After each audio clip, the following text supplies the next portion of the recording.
Perbarui ilmu Islam kamu bersama Religion di tv1news.com dan TV1 Connect.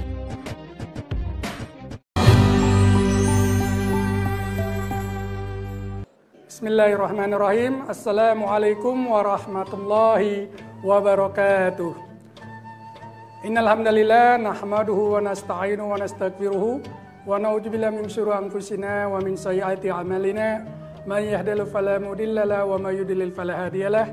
Asyhadu an la ilaha illallah wahdahu la syarikalah wa asyhadu anna Muhammadan abduhu wa rasuluh la nabiyya ba'dah. Allahumma sholli ala sayyidina Muhammadin wa ala alihi wa ashabihi ajma'in, amma ba'd. Alhamdulillah. Puji dan syukur kehadirat Allah Subhanahu wa taala yang senantiasa memberikan kita nikmat, terutama nikmat iman, nikmat Islam, nikmat kesehatan, dan alhamdulillah dengan nikmat-nikmat itu kita bisa meningkatkan kualitas ibadah kita kepada Allah Subhanahu wa taala. Dan kita sebagai umat Nabi Muhammad SAW jangan lupa untuk selalu bersalawat kepada Nabi Muhammad SAW. Dengan salawat itu akan mendapatkan insya Allah syafaat dari beliau di hari kiamat nanti. Amin ya rabbal alamin. Para jamaah, Assalamualaikum Nusantara yang berbahagia, yang selalu senantiasa tidak berputus asa untuk menuntut ilmu. Hari ini saya akan sampaikan tentang jaga masa mudamu sebelum masa tuamu. Allah Subhanahu wa taala berfirman, wal asr, demi masa, demi asar, innal insana lafil urs. Sesungguhnya setiap manusia itu, setiap diri-diri manusia itu khusr, di dalam kerugian yang nyata, rugi. Walaupun setiap tahun dia mendapatkan miliaran pendapatan yang luar biasa setiap tahunnya. Walaupun kedudukannya sangat luar biasa. Walaupun tanah sekian hektar. Tetapi kata Allah Subhanahu wa taala, sesungguhnya manusia di dalam kerugian. Illa, kecuali alladzina, orang-orang yang beriman. Illalladzina amanu wa amilus solihat. Setelah dia beriman, dia berusaha untuk melakukan amal-amal soleh. Apa itu amal solehat? Yaitu amal standarisasinya sesuai dengan Al-Quran dan sesuai dengan As-Sunnah dan perkataan qaul atau aqwal minal al-ulama, perkataan-perkataan ulama. Kalau ini kita bisa lakukan amalan-amalan solehat ini, maka yang pertama, kita tidak termasuk orang-orang yang merugi. Dan yang kedua, amal ibadah kita dihitung oleh Allah Subhanahu wa taala. Illalladzina amanu wa amilus solihat.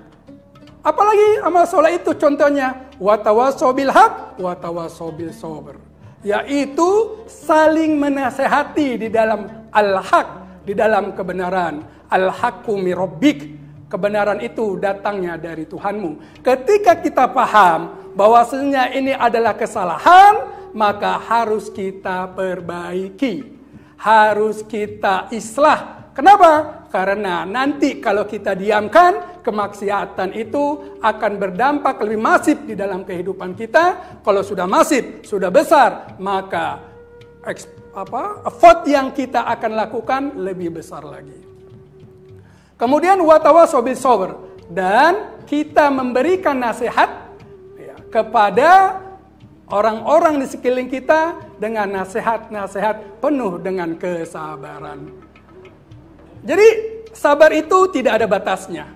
Terus kita melakukan kesabaran untuk melakukan nasihat-nasihat kebenaran.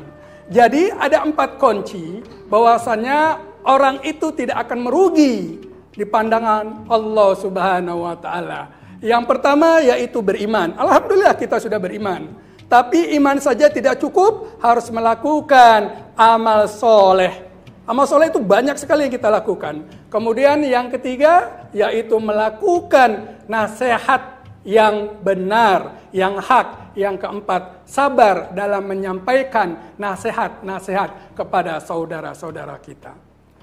Maka menurut Imam Syafi'i rahimakumullah,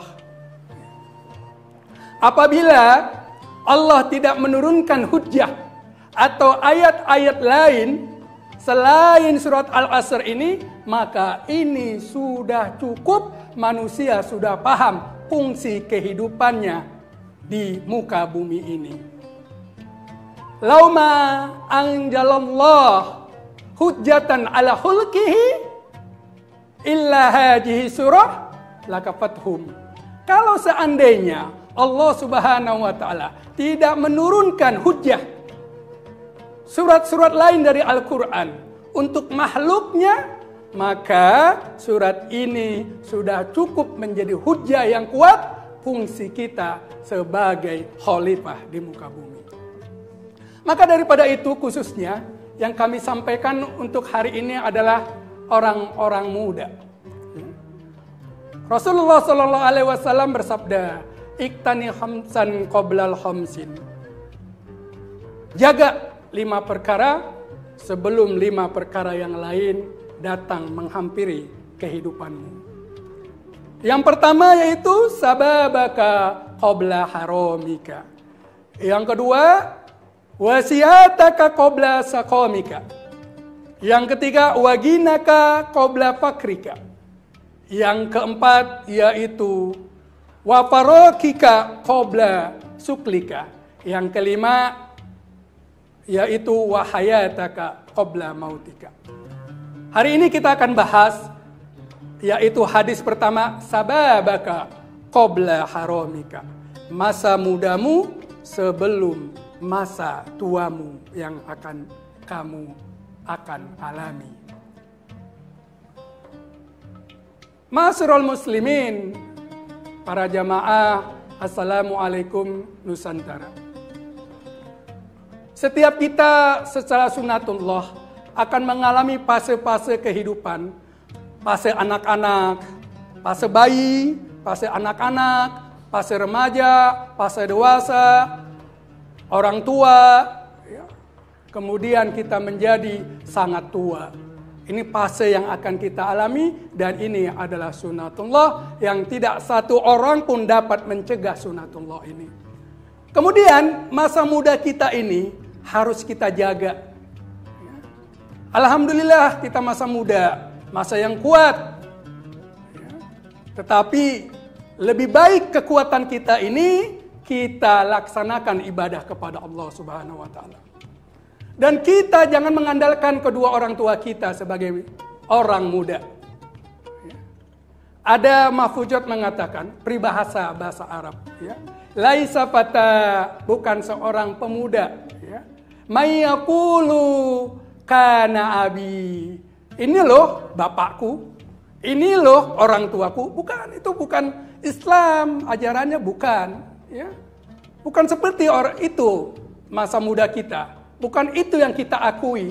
Tetapi walakin al-fata, tetapi orang muda itu mayyaqulu, dia mengatakan ha anadha, inilah saya. Dan ini kita tunjukkan masa muda kita. Kita tidak mendompleng nama besar siapapun, ayah kita, orang tua kita tidak, tetapi kita tunjukkan wibawa kita sebagai